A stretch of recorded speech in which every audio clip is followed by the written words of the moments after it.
What's up, everybody? I'm K. Marie. I'm Lil. I'm Mary. And we are Murked in the Midwest.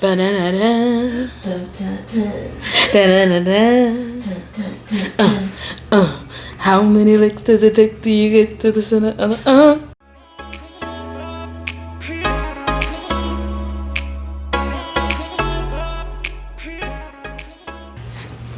Welcome back. Sorry, y'all. My mic might be a little too close. Welcome back To this week's episode of Murked in the Midwest.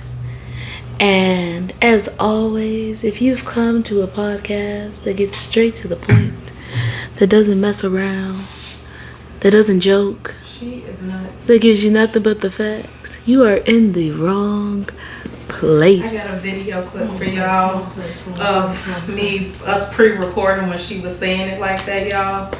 And y'all should just see the death stare I gave her. Because it was insane. I'm just saying, like, this is not relaxing. I'm trying not to be ghetto. Y'all see, it take me a while to get over. If y'all motherfuckers don't like this podcast, you ain't got a motherfucking watch. Exit stage left. There are so many podcasts you can choose to go graze. Yo, You don't have to Murked in the buy Midwest us. ain't for you.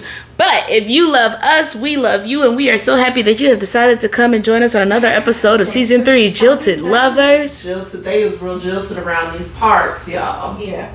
I don't know. Big hurt, little It was hurt, definitely all the way something in the water. This is what happens when you get your private parts involved. Them soul ties is serious. Listen. Keep your cooter off people that you don't want to be super romantic with, and you don't know if they have a crazy history. No, it ain't even that. You can put your cooter wherever you want to put your cooter. You can put your Peter Whacker wherever you want to put your Peter Whacker. But be prepared to face the consequences, whether they are good or bad. Mm-hmm. You can't be crying about And be smart about it. So that you're not on an episode. Well, let me stop. I Anyways. keep my cooch to myself. Except for that one time. Yeah, yeah. That don't count. We all Okay. grown around Yeah. here. Oh. Yeah, that don't count. Yeah, 'cause 1 year celibacy. I'm like 25 years old, so I'm real grown. I just say I share my cooch with who I think deserves it. Nobody deserves me. That's why I've been celibate for a year. Well, they probably do, and I just overlooked them. But still, yeah. The cookie operation has been shut down. Not intentionally. Y'all just really give me the ick. Poor baby. Don't give her the ick, y'all. Y'all literally be talking yourself out of coochie, but that's for a different podcast. That actually, we can do this public service announcement. We can keep it quick. I think it can be said quickly. What? Don't be so dang on thirsty. Y'all be talking yourselves out of coochie, and it really be getting on my nerves. If you feel like anything that you are saying is coming to the level of Keith Sweat begging, don't talk to me, because that dries it up. What was that? In a desert begging, on your knees in leather suits, Please begging. You ain't getting none. Also, if you Well, feel yeah. like taking somebody out on a date that you're owed something in the end, You're not getting Stay anything. home. you're going to be highly disappointed. Go look for a prostitute. Yeah. Then you can skip the date Because and go straight to what you paying for. if people be like, we on this date, I was expecting a little something in the end. I will give you a high five and a goodbye. What's your deal so I can go ahead and send this little chunk of change back to your ass? Because if coochie is what you was looking for, coochie ain't what you getting. What they say when you assume you make an ass Out of you and me. Mm-hmm, yeah. Now look at us. Now look at us. Just Now you just double the asses. ass. Double ass. Ass. You an ass and ain't getting ass. Ass. Stop. Now make that mother hammer drop. I'm not gonna do that. We're not gonna do that today. And it's the Lord's Day. My bad, Jesus. Sorry, Big Sandals. Can you have me that wine? What? Look, hand me that wine after I just apologize to God. No, he made wine. You don't have to apologize about wine. The original winemaker. He taught people how to do it. At least it was a prison hooch. Nah, it didn't go into nobody's toilet. Have y'all ever had hooch? I have had hooch moonshine. and a prison I've had flame roll. moonshine. I would never do that ghetto What shit is the again. difference between hooch and moonshine anyway? Hooch look real mad. Hooch, I ain't have it Hooch from was no made in toilet. somebody's bathtub. It's look the hooch I had was made in a ghetto ass Tupperware thing, but it was like real. It's real nasty looking. It looked like vomit almost. Ooh. Fermented fruit and stuff, you I'm know. about to see what the difference between hooch. They're gonna be like, there is no difference. It's all about where They you're all hit the from. same. Alright, it says moonshine, also known as, it's called Mountain Dew. I like Mountain Dew. Anyway, sorry. We are so unserious. It's also going to be called Mountain Dew, Chop, and Hooch. So Hooch is Moonshine. moonshine. Essentially. A Sneaky Pete, Homebrew, White Dog, White Lightning, White Liquor. I've had white lightning. Pass Around. Sound like crack. Pass Around. That's what they called her. Firewater. I might like some Firewater. No, firewater remind me of Fireball. Oh, but I kind of like Fireball. Fireball dangerous. I like it, but it's dangerous. Oh, honey, I know it's dangerous. No, you know what's dangerous? Rumplement. Oh, I know this. Last one. That's 100 proof. Like But thinking Everclear dangerous. Like, Yeah. If you Fireball. willingly drink Everclear in this day and age, you do not love yourself. No. Hey now, guys. Don't. ooh, look at that face. What we're not gonna That's do a about, judging face. What we're not gonna do about Everclear. Everclear is actually good. Keisha just hasn't been schooled. I'll get her together real soon. What you do is you put your cinnamon sticks in it and an apple, and you know what that makes? Apple pie shots, and they are some of the best. Look, The best. I like liquor. Y'all know I love liquor. I like liquor. I do. You know. I like liquor. I like liquor a lot. You'll like it. No, No, I'm promise. You'll like apple pie I don't shots. even like Fireball. You like apple pie though. I do, It tastes like apple pie. but it's everything. No, because But it people don't say taste- rumplement smell like potato. Okay. That's But I all, promise folks. you, Tastes like it does not peppermint. taste- It doesn't taste like Everclear. It tastes like apple pie. I actually like Everclear. It tastes like apple pie. What I used to drink. Yeah. If we're gonna do it, might as well get to it. We're gonna mess around for. I'll drink Jungle Juice. Jungle Juice is good. It has Everclear in it, but you can't tell it has Everclear. You can't tell the apple pie shots have it in it either. You know, we're gonna get you some apple pie shots. We was talking about how we were gonna get together one night and just drink and snacks and watch movies or listen to music. We should. We still gotta do our TikTok. Watch Waiting to Exhale. Let's Oh, dance. cute. Let's dance. Yeah, we're gonna have to do that. Yeah. So Okay, y'all. Sorry. See, this is what happened. ADHD. We're back on Y'all like squirrel moment. You know, y'all have moments all day. Think about it. You be at work. Do you work the whole time? Hell no.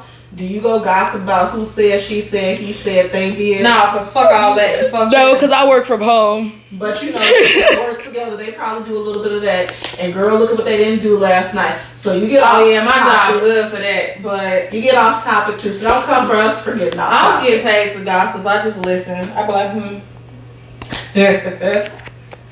Cause baby, what I know, I be knowing some shit and it'll shut it the fuck down. So I'm just one of those people that's the peacekeeper, but I know that I could just bust hell wide open.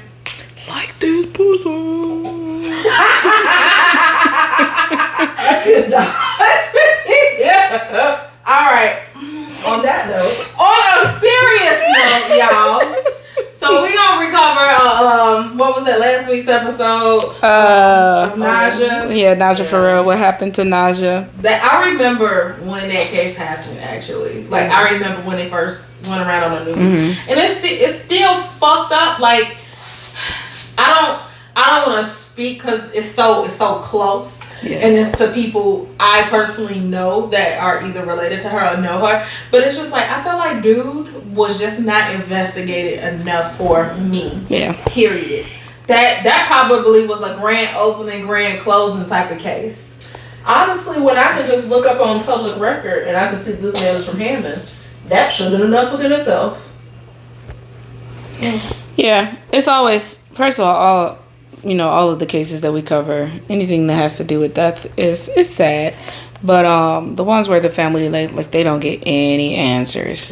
Like most family, they don't get the answer to why. Right. But they at least know what happened and what. Yeah, but like this family, they don't have any answers. They just have a piece of their heart gone. And to also think about the fact that whoever murdered her, and I'm not saying that it was him, I'm saying it just needed to be investigated, but whoever murdered her is still walking around free, terrorizing someone else, if not murdering someone else. I feel for her children and her foster children. I don't know if because she was a foster parent, did the kids go back into fostering, or did they go? I feel like they do. They go back because it wasn't like she adopted them. She was just a foster parent. Because that's a temporary home. Yeah, that's still sad. So they probably went to another foster home.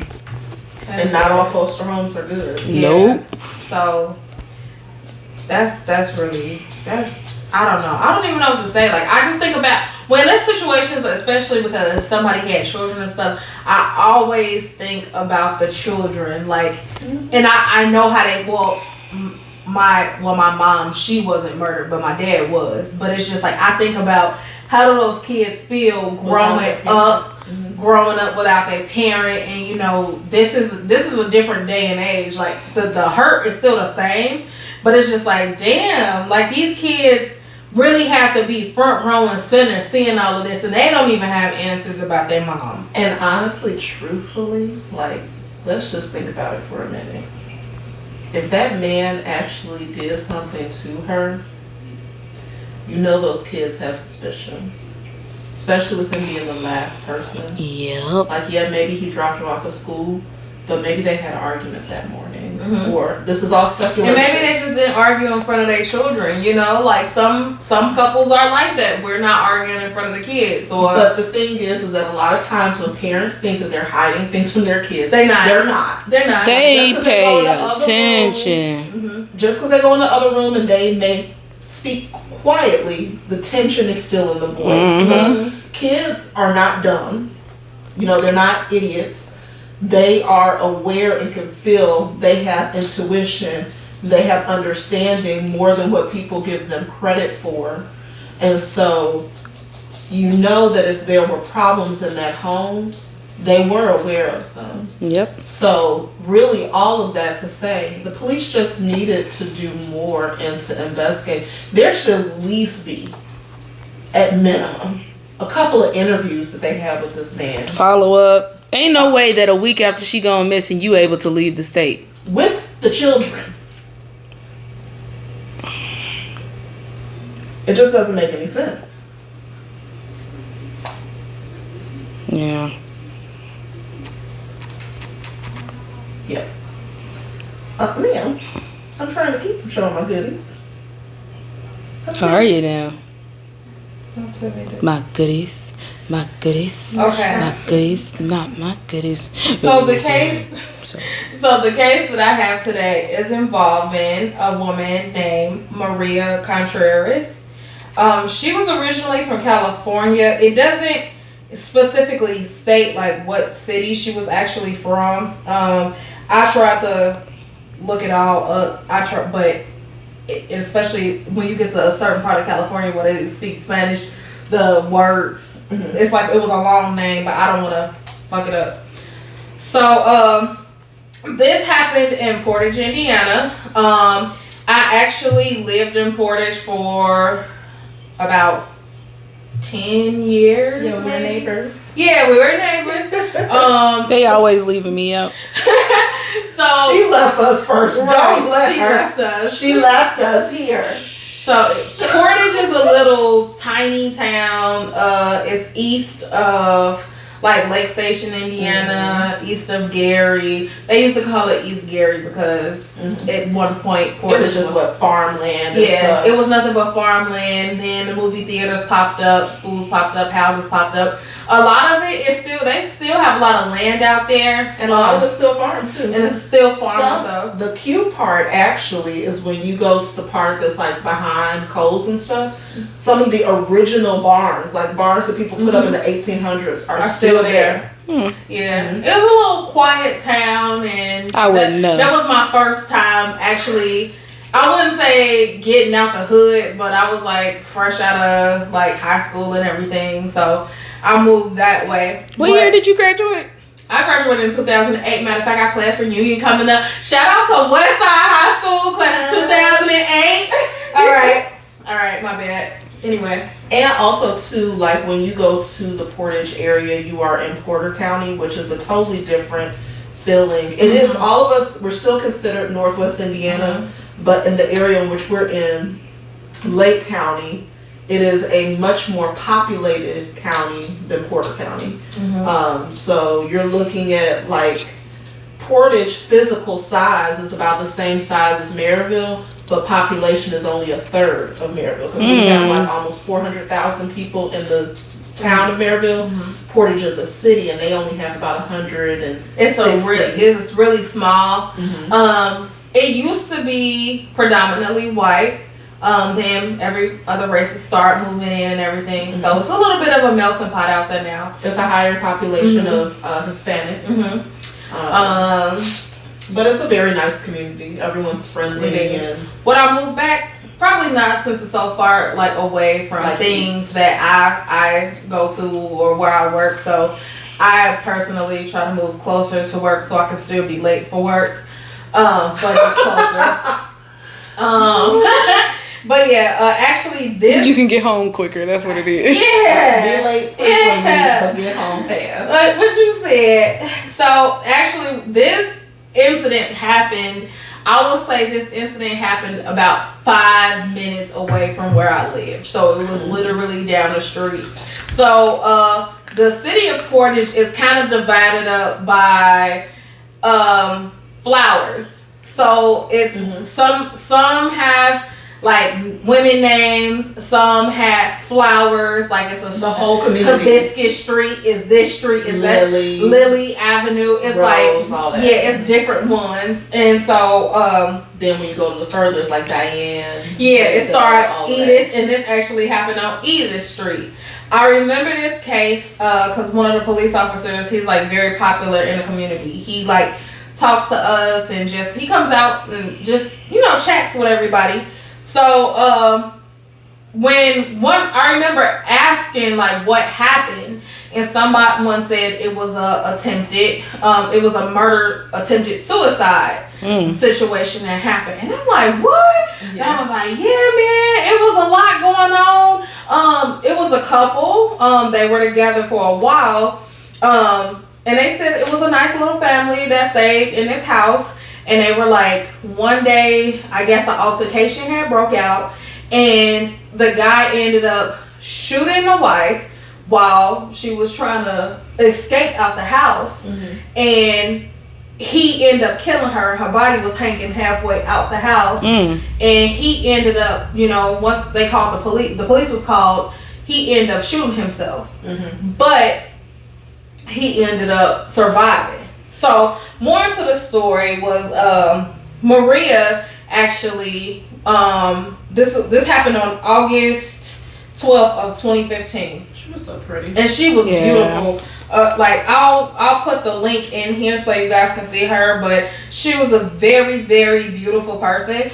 And I remember like she used to come in my job a lot. And this was actually before I ended up transferring. After I got promoted. So I was still out there. And this was, matter of fact, this was my last year out there. So I remember seeing her. Sweet, very quiet. But the situation happened where she was getting things together because she wanted a divorce. And even in news articles, it was showing that, hey, this is troubling me. It was signs of like emotional abuse in the relationship. It was she was doing cries for help beforehand because people have intuition. Women's intuition, I'm not going to say is never wrong, but most of the time it's spot on. Most of the time it's spot on, but if you got a weird feeling about something, then I would say, hey, you need to move around. But I'm going to read this letter to y'all that she wrote alongside of the divorce decree when she was filing for divorce. And it's very haunting because I get it. The courts have a certain job to do, and they can only do certain things within the parameters of filing for divorce. Because initially, when you file for divorce, you have to wait, I believe, 60 days. 60 days. And then Deanna, 60 days, and then they mail you a court date, and you gotta attend this court date. Yeah. So on August 14th, at 4:12, it was officers that were dispatched. It was a lot of commotion going on. They said it was a fairly quiet home, and that area is very quiet. So anything that went on, everybody knew about it. And there's so many elderly people in Portage. Everybody is so goddamn nosy. Like, I'm not. They will tell you. They're just being good neighbors. They are. Like, they want to know where you work. Rosie the nosy neighbor. I work for the feds. Well, and the fact of the matter is like, I'm gonna be honest. Like, living in Portage, I lived in 2 different places in Portage. I had one neighbor that sucked, but all of my one neighbor was from him. You know who you are. You know who you are. Yeah, and so they definitely keep their eyes on you. Yeah, but all my other neighbors, would tell you there was a day that my car had got broken into, and it was a group of kids, but the man who lived like across the back of me was like, well, I saw him running around, and he was like, I can get the video from my Ring camera and stuff. But like all of my neighbors were just concerned about looking out for one another. Mm-hmm. So, they kept their eye on what was going on, and they were just very upfront. And you don't always have that in neighborhoods. Like, people don't always just come forward and say stuff. Yeah, that's how it is. And in any area I lived in out there, it was kind of like that. Everybody, like, they're at home. Like the elderly people, they ain't got nothing better to do, so let us spot and scope everything. It's kind of like where I live now. Like, I live in a neighborhood full of retirees, so everybody, they'll see something, they usually say something. So son actually was at home. So the son was at home. They have a daughter that was away at college. I'm not sure where, but she was off to college, so it was just the parents and the son in the house. So from the report, the son was saying to the mom, like to his mom before all of this even went down, get out the house. Like, get out the house, get out the house, get out the house. He got out the house. That's when the shots got fired. Oh, wow. So she's trying to get out the house and escape. The son gets out, gets to a neighbor house, and he was able, even though the police were called, he still, they did another call. And so after they did the investigation, the police walked in the house. They noticed that, again, like the officer said, that her body was hanging out the sliding glass door. You could tell she was trying to escape. She was trying to run. Yeah. And then the husband, his name is Maria Contreras. He was actually found in the living room with a gunshot wound, and he actually was still surviving. Like, they got him to the hospital. But he was still in police custody while he was being treated. So a lot of times, if people don't know when things like that happen, you are still technically under arrest, even if you're in the hospital. They actually will handcuff you to the bed. Oh yeah. Oh yeah. You ain't going nowhere, because clearly, it was seeing what's going on. So when they found her partially outside the open glass sliding door, she was already pronounced dead. So they went ahead, they took her body, and days later they wrapped up their investigation. Under that same time, a couple days later, Miguel ended up dying. Okay. Oh. And it was just like, it was out of spite, but I'm gonna read this letter. So, and when I read the letter, I was actually thrown off that the letter was considered a public record, but a divorce decree is actually a public record.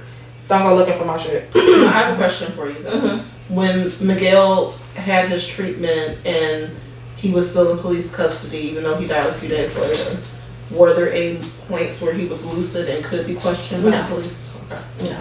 So they pretty much already, because they had the gun. The gun was there. Like, we knew he'd do what he did. Yeah, but but still, did they give you? Why? Yeah, after looking and researching, and the officer, like, I know him. And I wanted to just like message him. He no longer works there. He retired. But I just wanted to ask him like, so about this case, like, can I get some more information? But I didn't want to mess that up because I be wanting to know the tea, even though I don't live out there no more.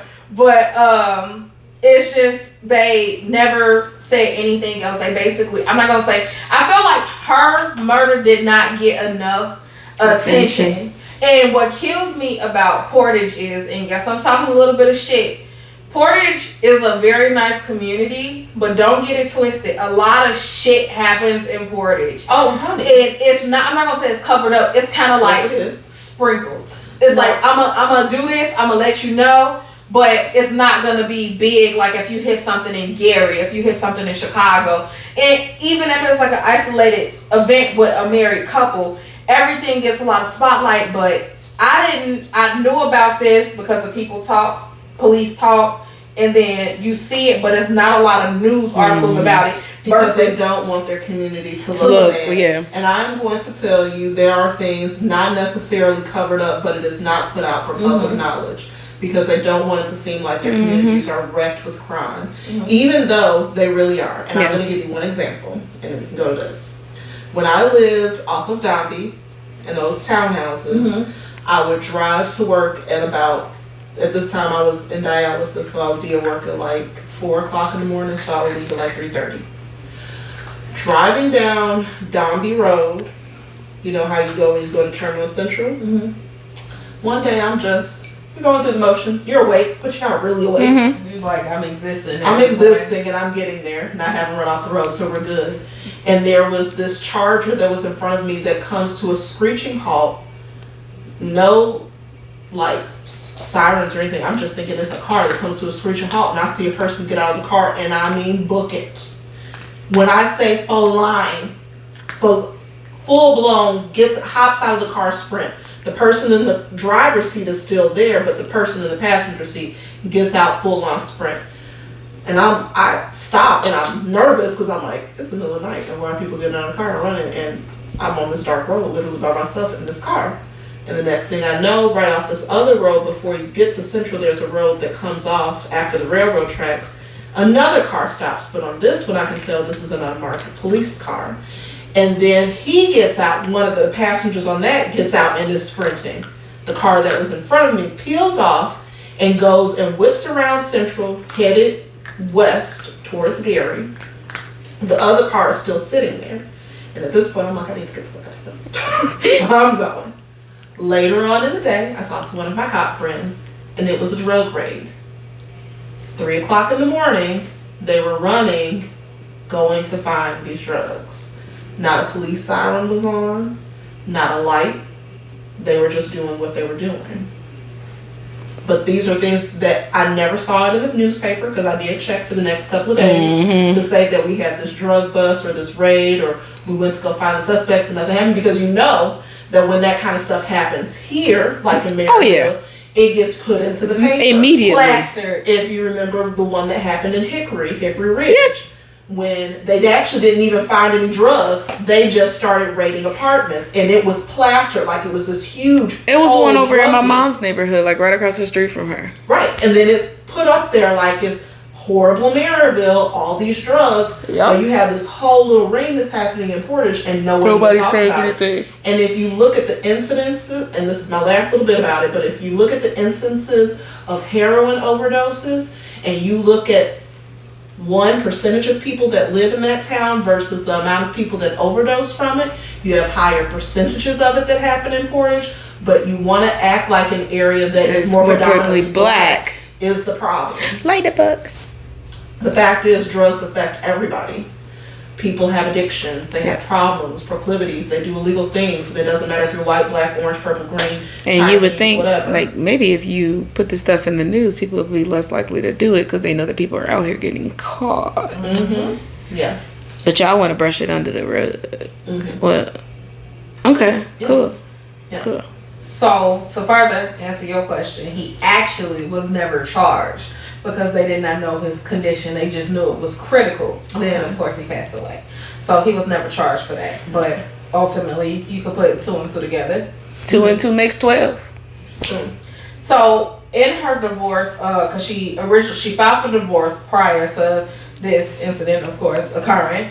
And she said in her letter, because she was asking for a protective order. So she said, I have been married to Maria Contreras for 22 years. During our marriage, he has demanded complete control of everything.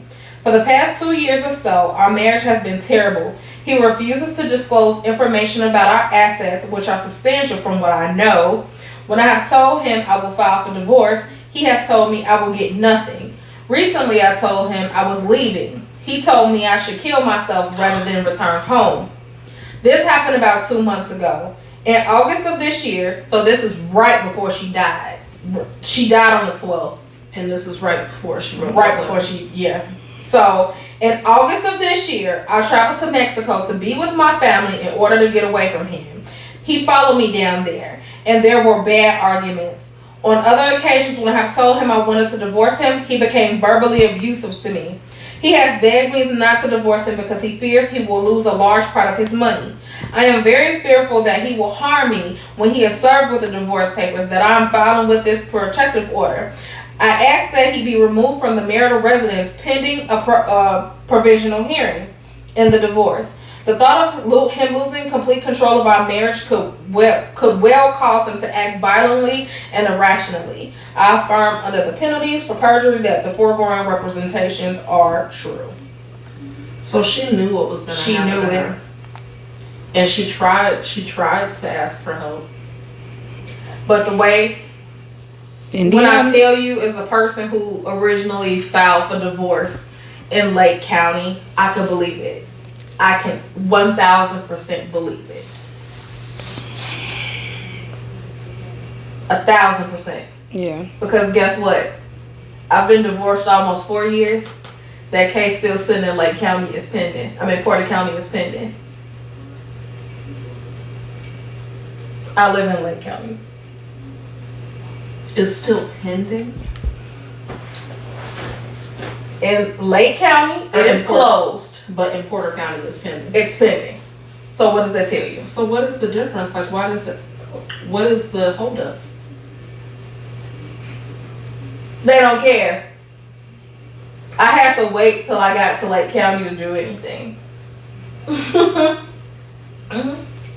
So I could believe it. And the fact that when, she filed for this, in advance, because of course it takes a while, but still it's kind of like you already asking for protective orders and everything. Usually if you can prove that this person is abusing you, that this person is doing anything to you, it's supposed to be granted.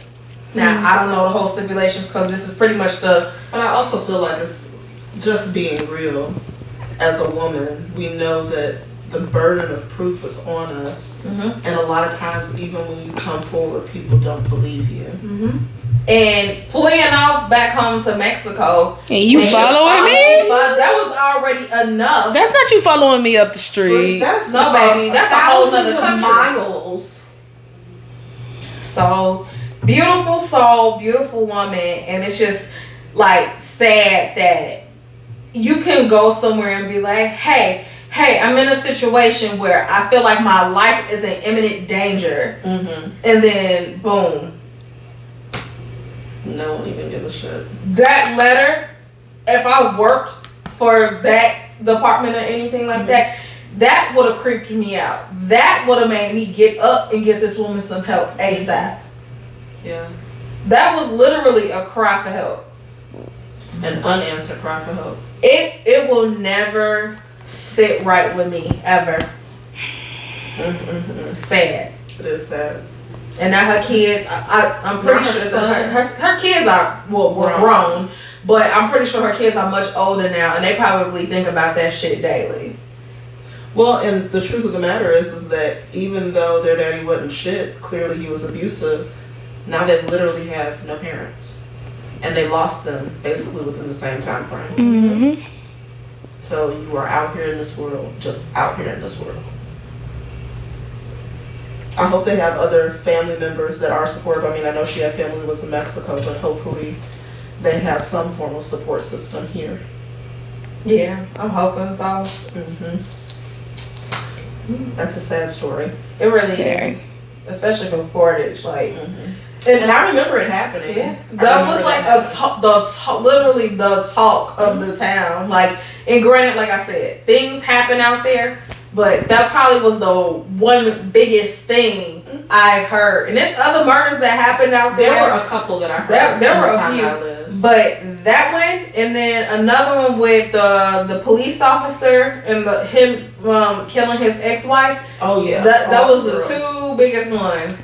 That one was crazy, and that was literally was recent, and that was literally right up the street from where I worked. Like, I could walk there. Yeah, my sister lived there, so that was crazy. That was a wild one, real wild one.